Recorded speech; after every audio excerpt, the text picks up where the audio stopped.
Kicking it old school. So I saw this movie for the first time last year. As soon as I saw Jamie Kennedy was in it, whom I know from the fabulous and poignant film Malibu's Most Wanted, I wanted to find out what other filmic fabulousness he had his hands in. In Kicking It Old School, Kennedy's character wakes up from a 20-year coma to contend with the more modern age and whatever problems had cropped up while he was out cold. I love how seeing this movie today comes with a little taste of outdated culture due to the sheer passage of time mirroring that major plot point as Kickin' It came out in 2007. Oh boy, we have come so far as a society in what we think is funny. I mean, today's content is always perfectly enlightened, and we are absolutely correct to cancel older content when its humor falls out of fashion.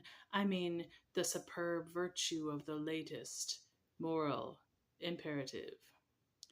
The main character, therefore, gets to do and say things, maybe just once, that aren't allowed, even by 2007 standards, simply because he was asleep when they became verboten. Of course, this is very relatable to those of us who have been alive a few decades. We know what it is to have a phrase or attitude that you grew up with as part of the playful banter of your young life, later branded as an evil that must be stricken from the record and scoured from every mind elastic enough to survive to the next age. Like a good citizen, you participate in the culture that raises you until the younger take over and tell you what isn't okay anymore.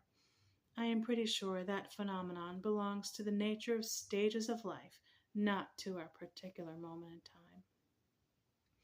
In order to fix Kickin' It Old School, I mostly wanted more of the parents.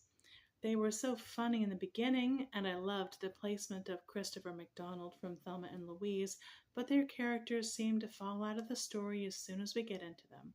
And from there, they get almost no screen time until the end of the movie, which also isn't as funny as the beginning, which I think was sadly a lost opportunity. Furthermore, the excessive camera tricks used in filming dance sequences throughout the movie obscured the dancing that took place on screen and made it difficult to enjoy for its own sake. If they shot it that way to try to make it look better, they needn't have bothered, since we had to believe the Funky Fresh Boys would somehow win in the end. Also, there is actually a troupe called the Funky Fresh Boys out there somewhere. I'll put the link in the description below. I have to guess that the dance contest DJ being named DJ Tanner was a Full House reference.